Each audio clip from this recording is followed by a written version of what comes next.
Hi, I'm Jack Rita. I'm with Future Pastimes, the designers of the Dune expansion, CHOAM and Richess, which I'm going to cover today in this video. I'm going to talk about what's in the expansion, how the different components work, and a little bit about the design process, what went into it, and why we did the things that we did. So in the box, there's a number of things. So there's 2 factions to add to your Dune game.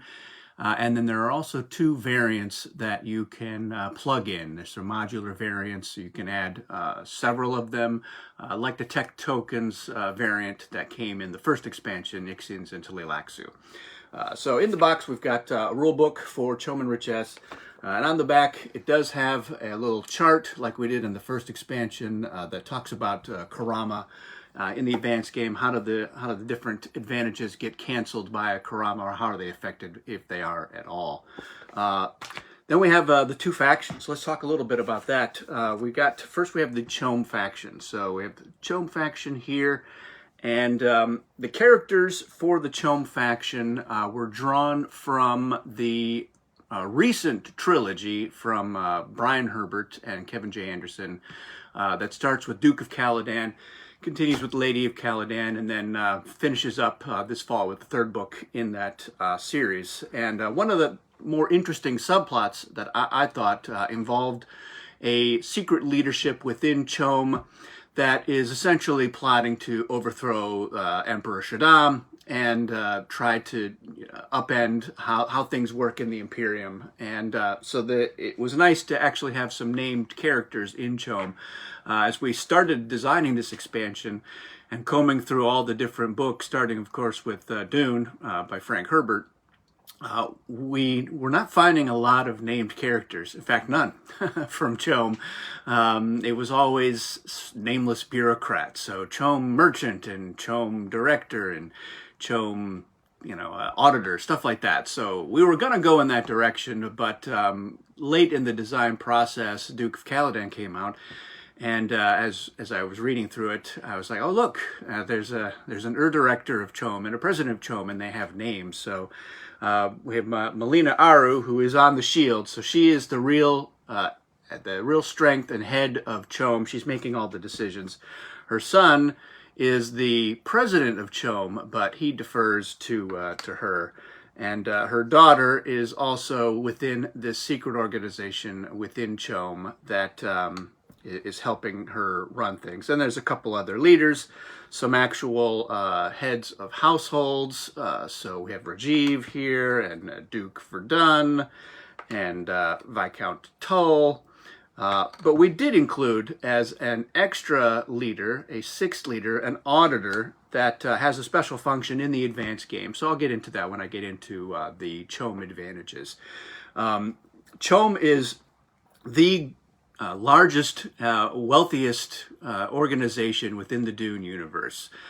So we wanted to make sure that CHOAM was an economic faction for Dune, but we didn't want it to just be about how much spice do they have. So we were thinking about different ways that that economic strength could manifest in the Dune board game.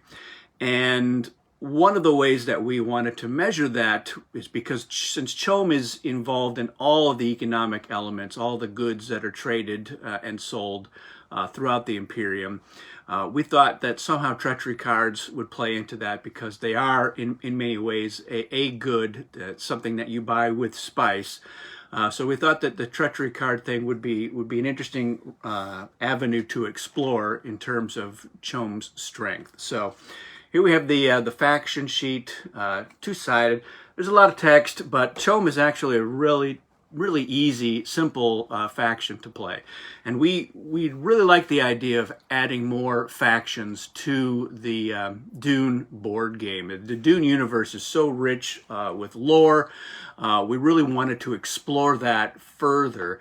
And the original designers of the Dune board game, Jack Kittredge, Bill Eberly, and Peter Alatka, had first designed Cosmic Encounter. And Cosmic Encounter, which is my favorite game, it's a great game. You should definitely play it. Fantasy Flight has a fabulous edition out there, and has a new expansion coming out, their 7th expansion coming out this summer. But I digress. The great thing about Cosmic Encounter is all the different aliens that you can mix in, and it changes up how the game plays in quite a lot of interesting ways. So we really like the idea of having some more factions in Dune that can shake up how the game plays out. And we really enjoy the Ixians and Tleilaxu factions that came in the first expansion.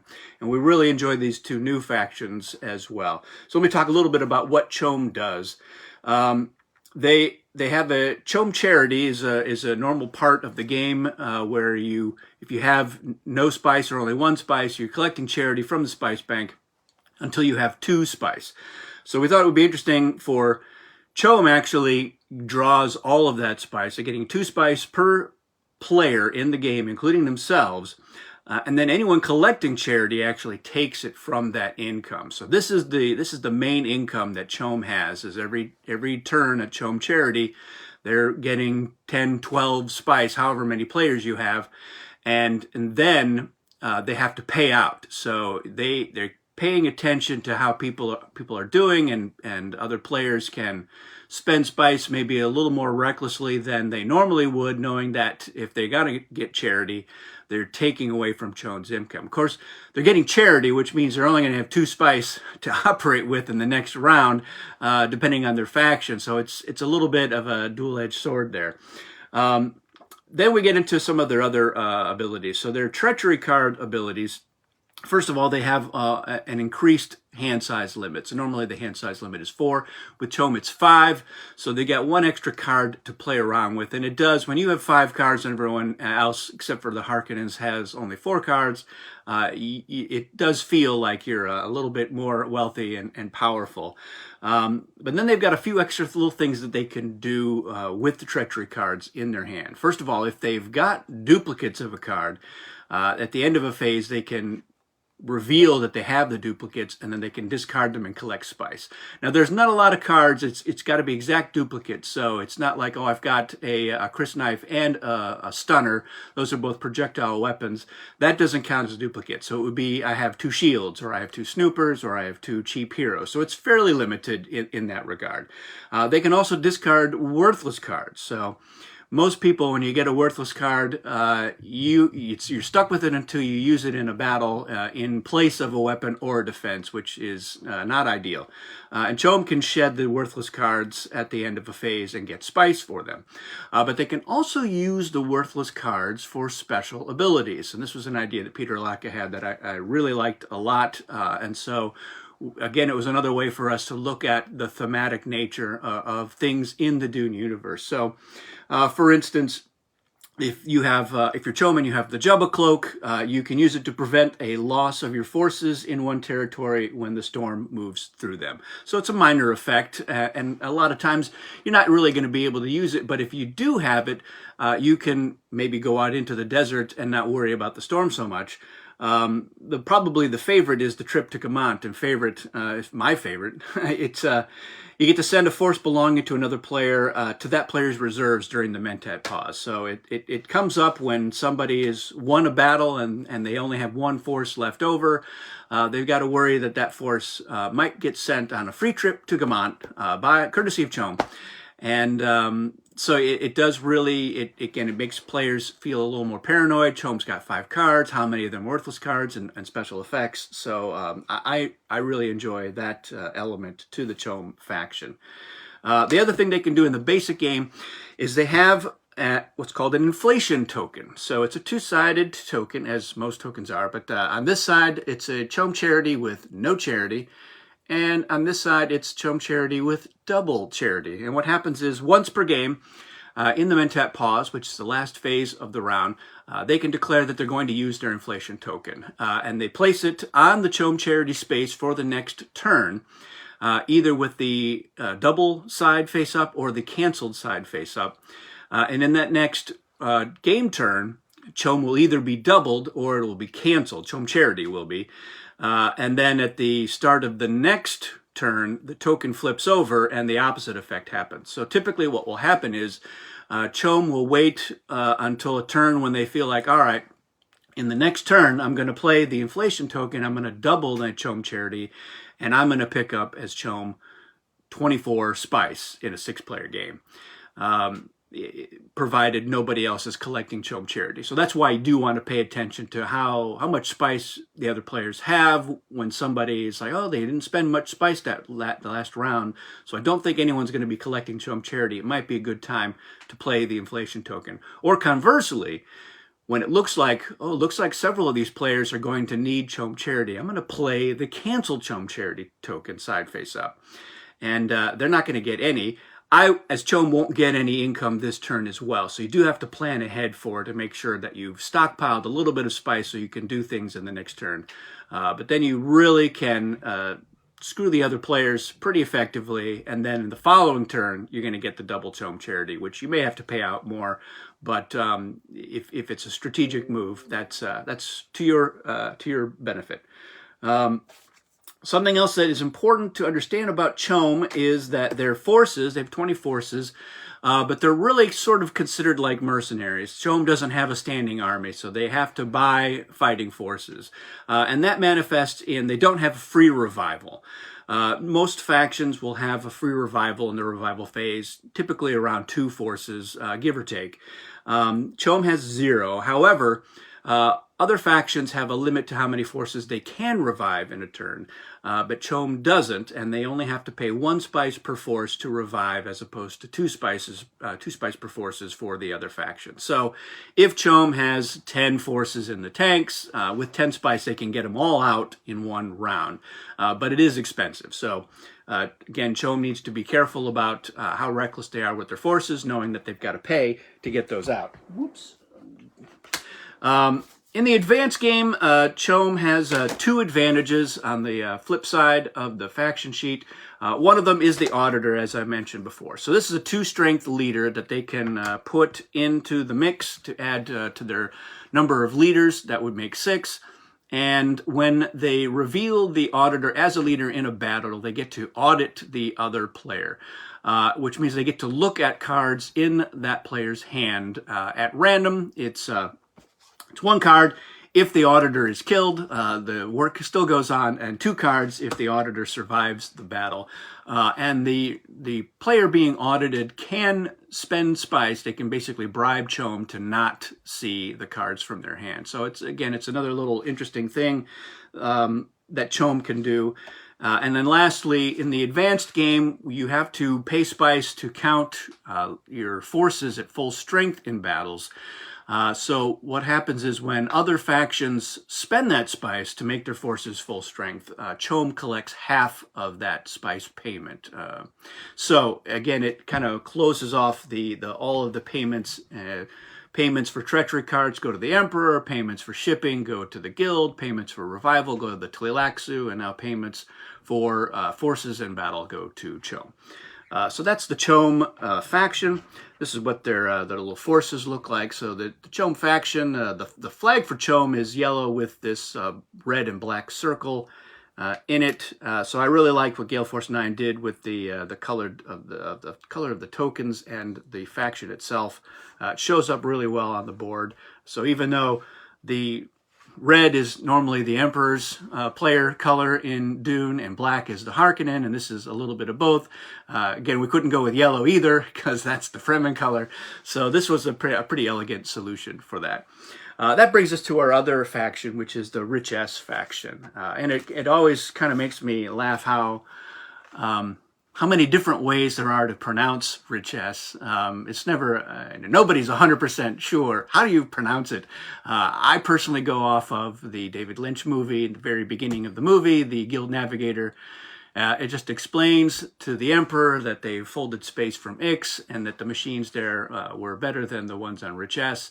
The movie was made while Frank Herbert was still alive, so he could have said something. Of course, they also pronounced Harkonnen as Harkonnen in that movie, and Frank didn't say anything about that. So again, who knows? Who knows? But here's the Rich S shield. Count Ilbin is the head of the Rich S household. And a lot of the lore that we drew to really get more details and a look into Rich S comes from the prequel books. Again, Brian Herbert and Kevin Anderson. This trilogy is House Atreides, House Harkonnen, House Corrino, that trilogy of books.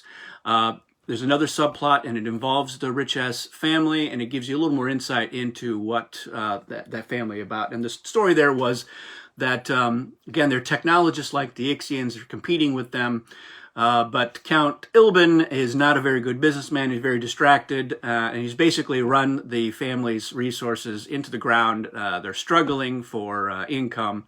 So that played into our design decisions about Richess. The other interesting thing from that story was the idea of a no-field token. And there was a Richessian inventor who had developed no-field technology and had created a no-ship that the Harkonnens got their hands on and briefly. And other scientists within the Richess faction were trying to recreate that no-field technology. So we thought that was a really interesting concept. So for the Richess faction, there are two main areas that their advantages are surrounded by. Here's their faction sheet. The first advantage has to do with selling off certain things from the Richessian stockpile of goods in order to get themselves more financially solvent. So the Richess faction actually comes with 10 special treachery cards, and they have the little Richess symbol there in the top corner, and then the faction, the expansion symbols at the bottom. And with the idea being that Richess is selling off certain technologies or goods that they have in order to have more spice to operate. So they start with only 5 spice and no forces on the planet, so they're at a little bit of an economic disadvantage when the game starts. And every turn, they have to take one of their 10 special treachery cards and decide which one that they're going to sell during the auction phase. And this replaces one of the cards that is normally up for bid, so that we're not making the game, which can sometimes be 3 or 4 or 5 hours long, any longer. And when they're selling them, they actually have to sell these cards in one of 2 ways, special auctions. And again, they're both typically shorter than a normal auction for a card will be, because we didn't want to make the game longer, so we're trying to speed things up as much as we can. So the first way that they can auction one of their special cards is called a once-around auction. And the Richessian player decides which direction around the table they want to go. And it starts with the player on one side of them, and it ends with the player on the other side of them, with the Richessian player able to give the final bid if they want to outbid everyone. And each player only has one opportunity to bid. So if it's a card that they want, and the starting player has to make a pretty high bid in order to make sure that they can get it. But it does give the other players the option to outbid them. And then finally, if the Richessian player has the spice, they can outbid everybody and then just pay that spice either to the bank or to the Emperor if the Emperor is in the game, and then keep that card for themselves. So again, it really is an interesting way for them to potentially make a fair amount of spice. The other way that they can auction them is called the silent auction, and the way that works is everybody who can bid puts an amount of spice, including no spice, into their hand. Everyone puts their hands out and reveals them simultaneously, and whoever has the high bid gets the card. And if there are ties, those are broken in storm order. So again, it's another way, especially if a player, you think they've got a lot of spice and maybe they just don't really have a good sense for what the value of this card is. Because it is always entertaining to see, all right, everyone reveals, and most players put out 2, 3 spice, and one player put out 8 spice. So the Richessian player can cash in and really get that. Part of what makes the faction interesting for me is trying to decide which cards to sell when, because some of them are really good cards that you maybe don't want to fall into the hands of another player, especially if they're not your ally or likely to be your ally. So I'll go over what the cards do, and that's part of the fun, is trying to figure out, all right, this one is a safe one to sell, and this one I gotta wait until maybe I can afford to get it, or maybe I put it out there and say, all right, screw it, I'm gonna put this good card out there and hopefully get a lot of spice for it. So I'm just gonna quickly go through the cards and what they do. We have the Distrans, which is it's an animal that you can attach a message to in the Dune lore. This lets you give another player a treachery card from your hand if their hand is not full, and you can play it at any time other than during the bidding phase. So you can use it to give somebody a weapon or defense that they really need for a battle, or to unload a garbage card that you don't want and fill up their hand before the auctions begin. Next we have the Juice of Sappho. This lets you do one of three things. You can either be considered the aggressor, which is you get to decide which battles you want to fight first and in which order, and you win ties. You can go first for any phase or action that requires turn order, or you can go last for any phase or action that requires turn order, even superseding the guild, which their advanced advantage is they can decide when they want to take their turn during shipping a movement. And you can play that whenever it would be applicable to do that. We have another Kurama card, so this would be a third Kurama card for the game. It works just like all the others. We have the Mirror Weapon, and this is a weapon that copies whatever weapon your opponent plays. So if they play a projectile weapon, then this is considered a projectile weapon as well. If they don't play a weapon, it's not considered anything, and it's a one-play card. So after the battle is over, it's discarded. But if, for instance, you know that somebody has a particular type of weapon and you have the defense, it's a good thing to play in order to guarantee that you can block that weapon. It's also a good bluff card. People know that you have the mirror weapon. They're really scratching their heads about what they should do. And if you have another weapon, it's a nice little surprise that you can spring on them. We have an Ornithopter. So this is, again, play and then discard. As part of your movement, you may move one group of your forces up to 3 territories, which is a normal Ornithopter effect if you control Arakeen or Carthag, or actually if you start your movement in one of those strongholds, you've got a movement of 3. But the Ornithopter card also lets you move 2 different groups of your forces up to your normal movement. So if your normal movement is 1, you could move 2 groups 1. But if your normal movement is 3, you can move 2 groups 3 spaces. We have the Portable Snooper. So this is a snooper card that you don't have to put into your battle plan. You can actually play it from your hand after a battle when you're like, oh, I guess I did need a snooper in that battle. And then you play the card and discard it, and it counters that poison. Speaking of poison, we have Residual Poison. So this is a card that you play before a battle, and it lets you kill a random leader from your opponent. We have the Samuda Drug, and the Samuda Drug lets you take a treachery card immediately after another player discards it and add it to your hand. So again, somebody plays an interesting or useful, like the laser gun. I had to discard it because of a laser gun shield explosion. And you play the Samuda Drug, and now you've got the laser gun. Then we have Null Entropy Box. This is a very powerful card. Lets you at any time pay 2 spice, and then you can take the discard pile for the treachery deck and search through it for any card that you want and put it into your hand. Then you shuffle the discard pile and you put the null entropy on top, so nobody really knows which card you took. Sometimes everybody will know exactly which card you took, but sometimes they won't know. And then we have the Stoneburner. So this is a very powerful weapon. And the way it works is you choose, after battle plans are revealed, both leaders are killed, or both leaders in the battle do not count their strength if they otherwise survived. In either case, the player with the higher number of undialed force tokens wins the battle. So that's the number of the tokens. It has nothing to do with their strength. It's just about how many tokens they have left. And then dialed forces are lost normally, and you discard it. So the Stoneburner actually shows up in Dune Messiah, the second book in the series. It's a really interesting weapon. And one of the things that it does is that it will blind all of the forces in the vicinity of the Stoneburner. It basically just vaporizes their eyeballs. So we wanted to find a way to simulate that effect in Dune.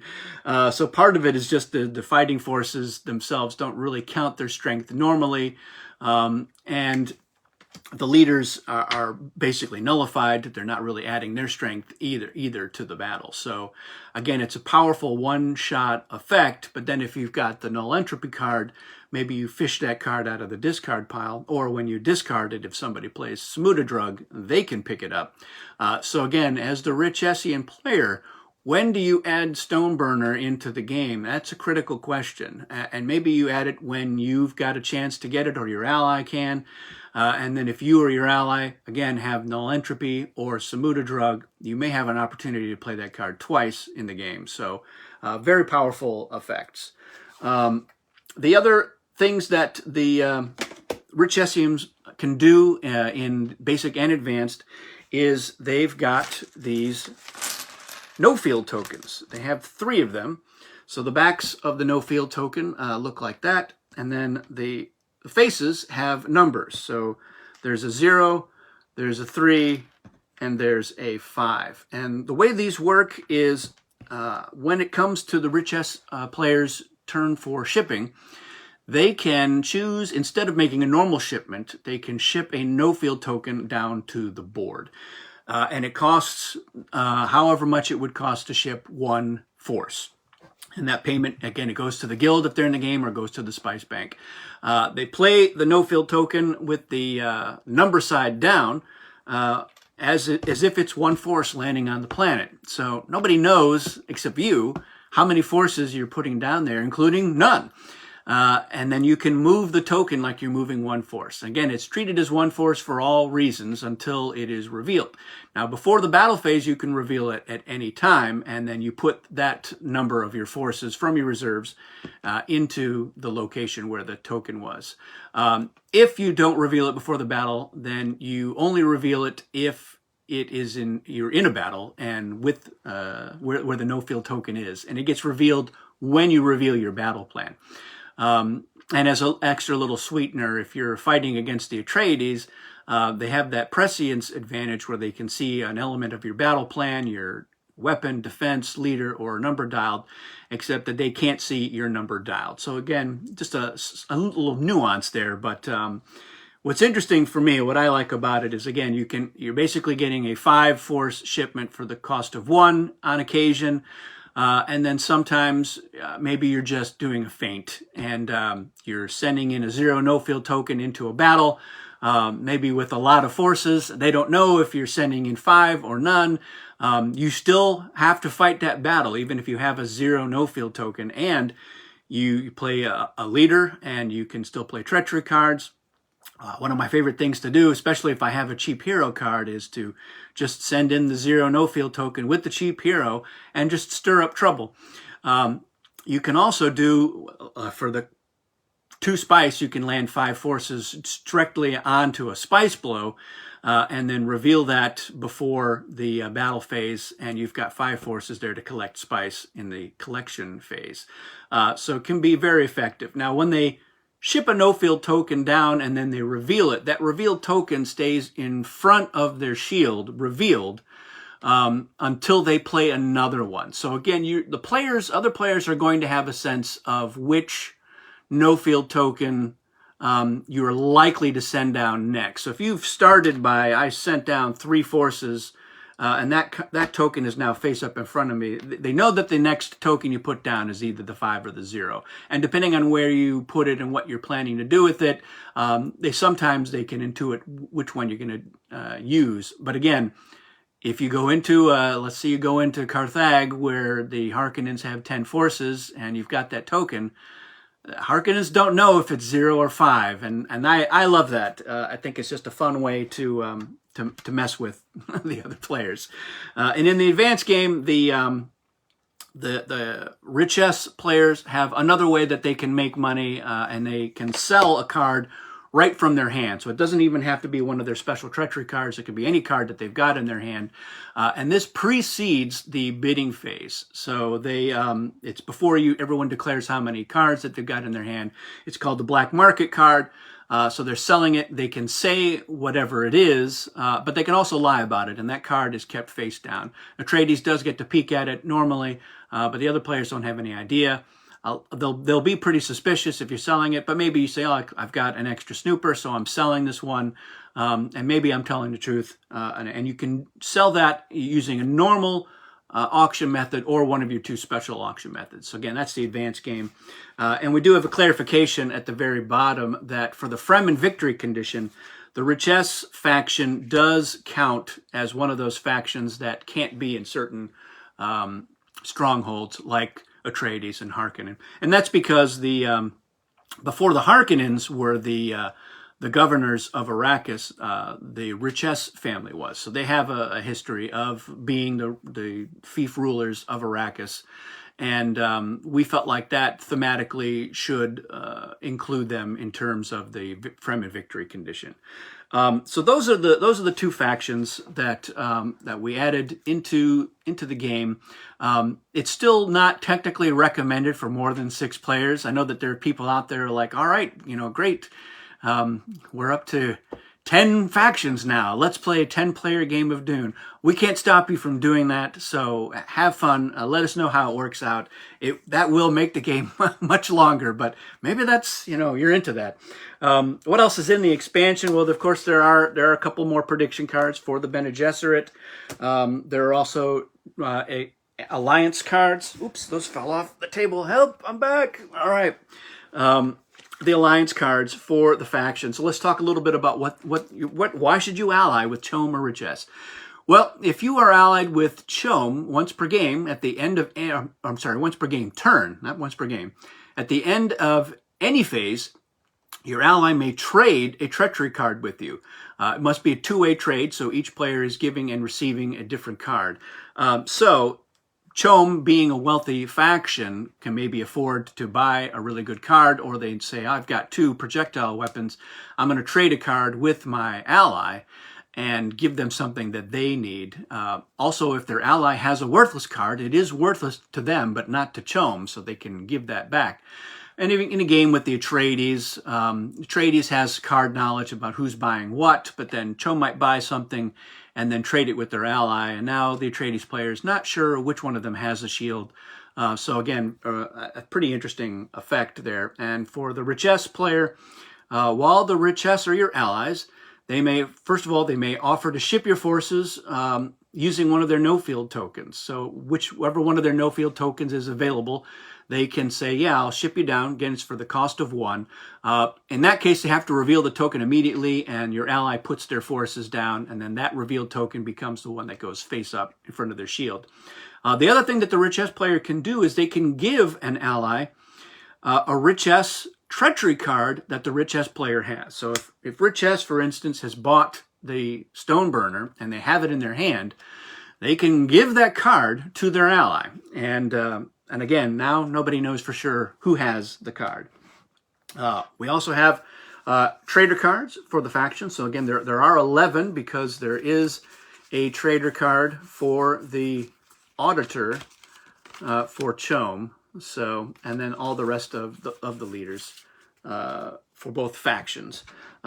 Then there are the other 2 variants. So we really enjoyed the tech token variant in the first expansion, Ixians and Tleilaxu.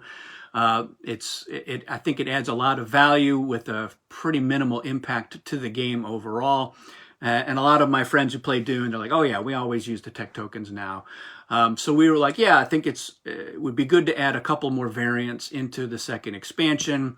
And again, it's another way to tap into more Dune lore and get some of that into the game. So I'm going to cover the 2 variants. One of them is leader skills, and the other one is stronghold cards. I'm going to cover the stronghold cards first. The technically advanced stronghold cards, so they're really only recommended for use in the advanced game, and that becomes apparent when you see what the Arrakeen does. So the artwork for it is a little image of each of the strongholds. So we've got Arrakeen, we've got Carthag, which has a little Easter egg for the Jodorowsky Dune, if you're familiar with that. We have the Habanya Sietch one, we have Sietch Tabr, we have Tuix Sietch, the Smuggler Sietch, and then if you have the first expansion, there is also a stronghold card for the Ixians' hidden mobile stronghold. So the way these cards do, it's real simple. At the end of the turn, if you control a stronghold, then you get the stronghold card. And these cards will give you an advantage, some kind of small advantage, more like a home field advantage for the next time you are in a battle in that stronghold. So again, it's a real simple easy to implement variant for the game. So I'm going to cover what they do, and we'll start with Arakeen. So the Arakeen Stronghold.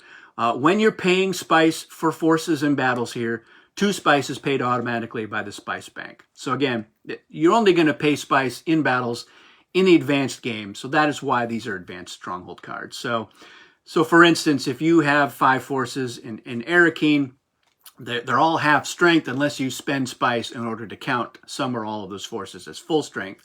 And so if you've got the Arakeen Stronghold card, you're starting with 2 spice already paid for by the spice bank. So again, it just makes it easy for you to defend Arakeen while you're fighting there. Carthag, if you do not play a poison weapon in a battle here, any non-poison defense you play also counts as a snooper. So if you're just playing a projectile weapon or no weapon, and you have played a shield, your leaders are going to be safe because you basically are playing a shield and a snooper at the same time. And this really comes about from Carthag was the seat of power for when the Harkonnens ran Dune. Super paranoid about being assassinated, so the place is just crawling with snoopers. And that was the idea. It's pretty straightforward.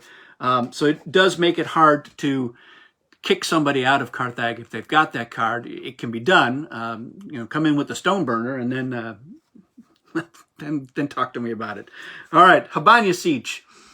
You win ties in battles here despite Storm Order or Juice of Sappho. So again, it's just real simple. You win if there's a tie. Siege Tabber. When you win battles here, you collect spice from the spice bank for the number your opponent dials, rounded down. Basically, you're rendering all those dead forces into water, which is just as valuable as spice to the Fremen. So that's how that one works. Tuic Siege, collect 2 spice from the spice bank for each worthless card you play in battles here. So if you're controlling Tuics, where the smugglers have got things set up, you can get some money for those worthless goods that moving through. And then finally, we have the Ixian Mobile Stronghold. Copy the stronghold advantage of your choice for any other stronghold you control, declaring which one you're using before battle plans are made. So if you control the Ixian Mobile Stronghold and another stronghold, or a couple of them, again, if you're going for the win, you can copy one of the other ones that you control. So it does incentivize the Ixians or whoever to go after the ones that they can really take advantage of for that. And then finally, we come to leader skill cards. So the kind of the history of this came about from when I was playing the Avalon Hill version of Dune almost 30 years ago. I remembered that I was playing with the Atreides faction, and I looked at the Tufer Hawat leader disc, and the artwork for him had these little circuitry art in his hair, and there was also one for Piter. And I asked my friend, what's the deal with these guys? And he explained, well, they're Mentats. And I hadn't read the Dune book yet. I actually played the game before I read the book. It got me to read the book, which I really enjoyed. But I was like, Mentats, what are those? And he said, oh, yeah, they're basically human computers.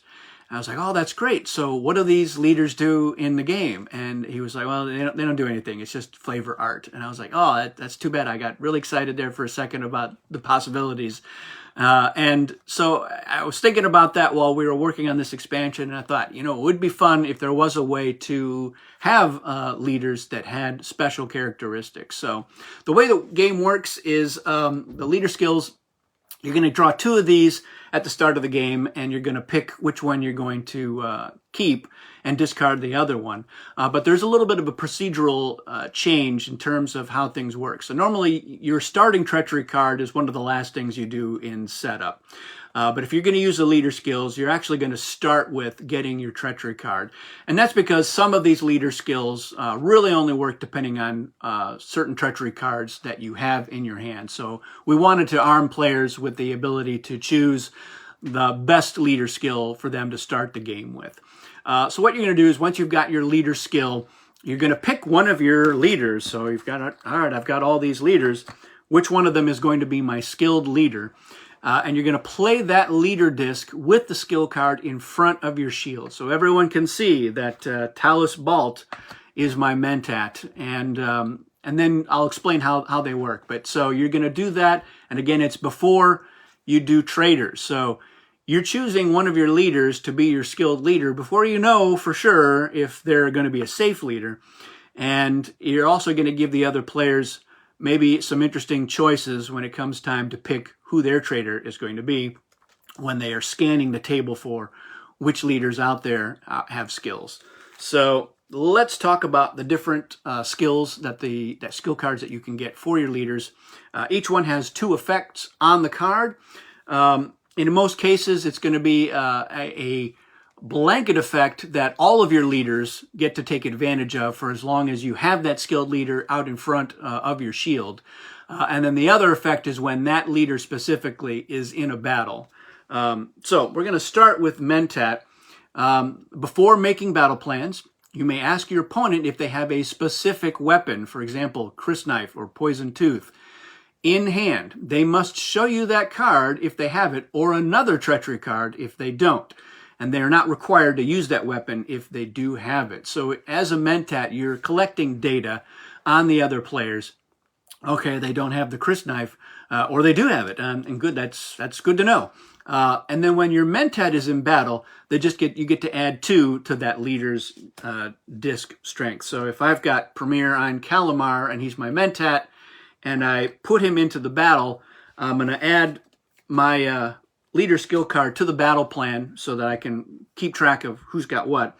But then he's a 7 strength leader in that battle. So again, it's a risk, because if he gets killed, then he's not adding anything, and then I'll have to discard that leader skill card. And I won't get another one unless I revive a leader from the tanks. So that's how the Mentat works. Next up, we have Bureaucrat.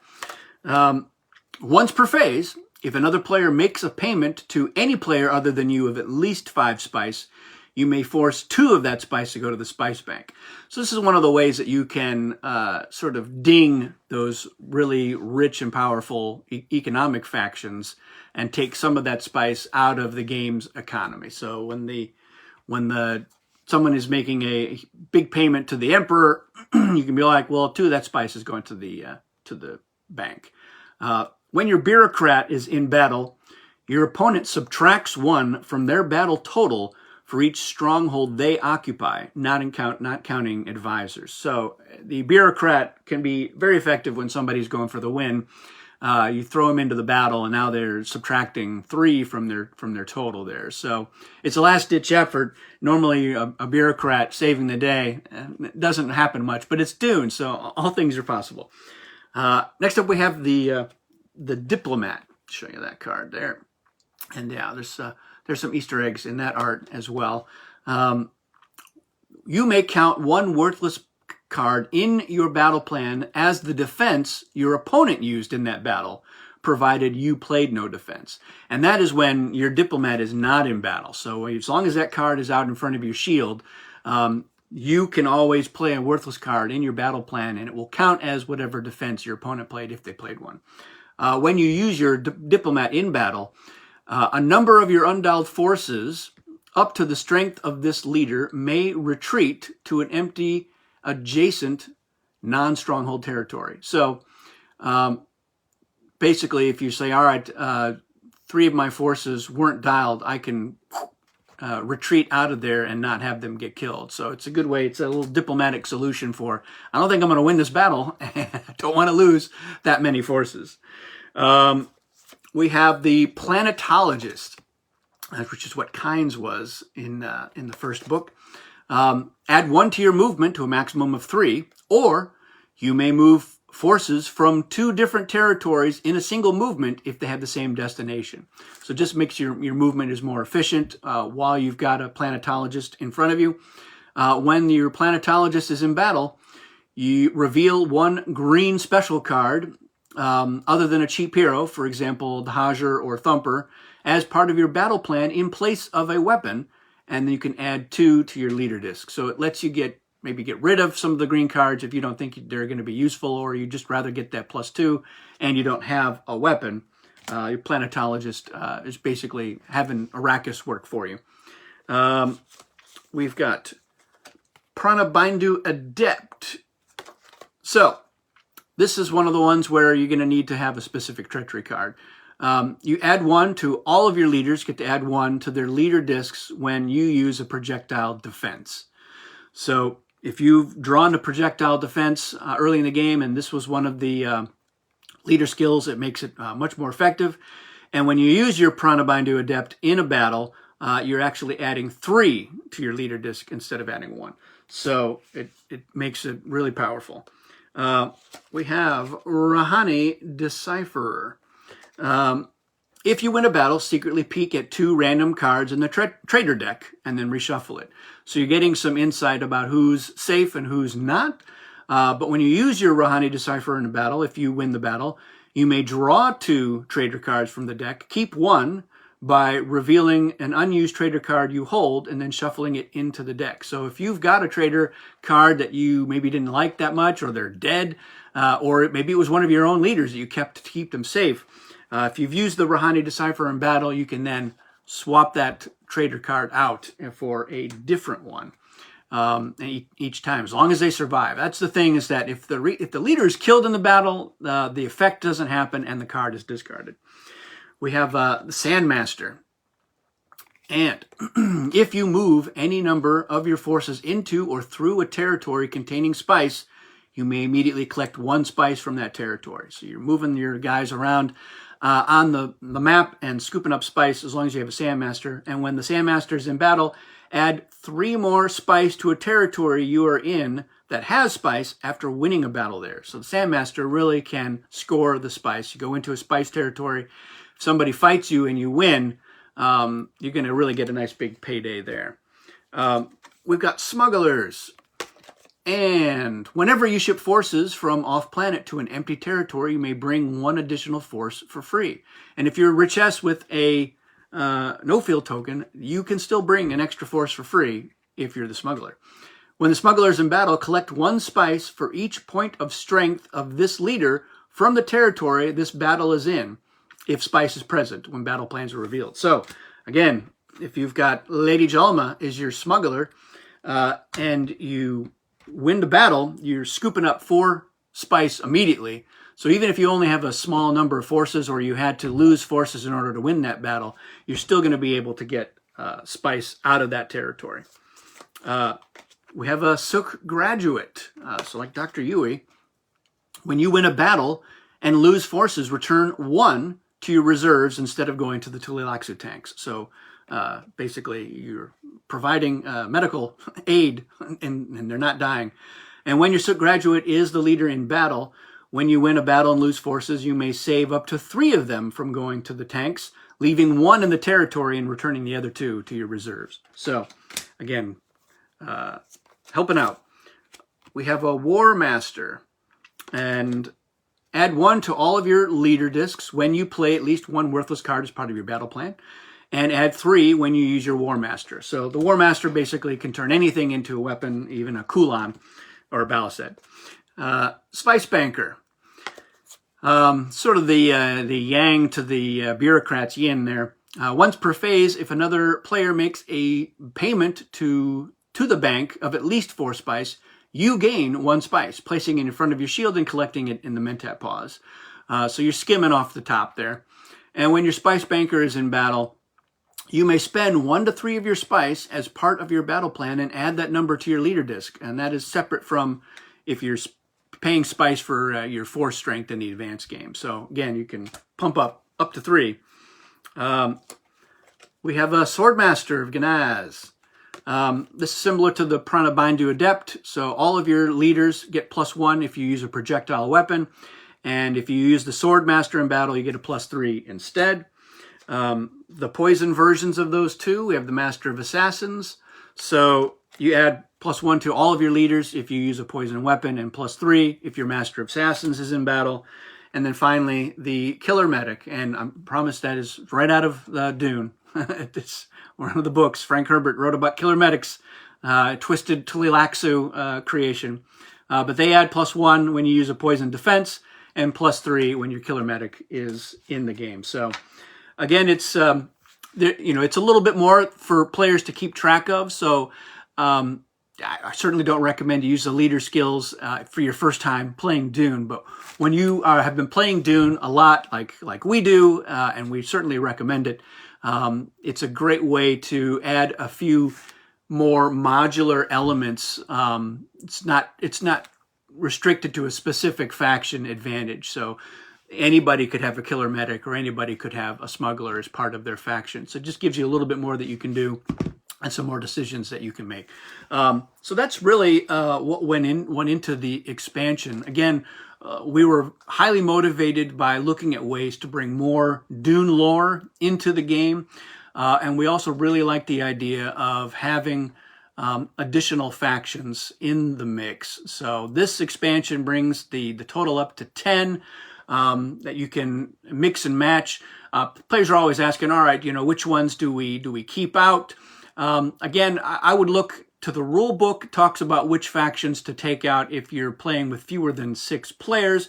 Those are generally pretty good candidates in order which ones to take out. You could also take into account, all right, if we're using CHOAM, which is a big economic faction, maybe it replaces the Emperor or replaces the Guild, because those are the 2 other powerhouse economy factions. But sometimes, you just want to have a game where there's a lot of spice and it's absolutely bananas. So I say, yeah, keep that in there. We definitely mix and match them with, no thought whatsoever about balance or any of that. So that's what went into this expansion. It's been so much fun working on it, working with the original designers on Dune, and bringing more stuff into it. And our playtest community has also been extremely valuable. And we continue to playtest. We playtest with the hope that there will be more expansions down the road. So again, if you're interested in playtesting, contact us at Future Pastimes, info@futurepastimes.com. We have a little NDA that you can fill out and sign, and then we can bring you into our playtest pool and have you. And we also playtest other games. So again, if you're looking for other stuff to playtest, we love having a huge playtest community because it gives us a diverse range of play styles as well as ideas.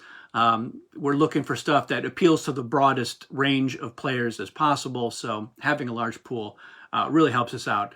Yeah, if you're going to be at Gen Con this year, I'll be there too. I'll be either at the Fantasy Flight booth or the Gale Force 9 booth, talking about all the stuff that's coming up, and happy to answer questions about Dune or the expansions, or to play a game. So check us out, and I hope to see you there, and send us any questions or comments, and get this expansion. It's a lot of fun, and let us know what you think. Thanks.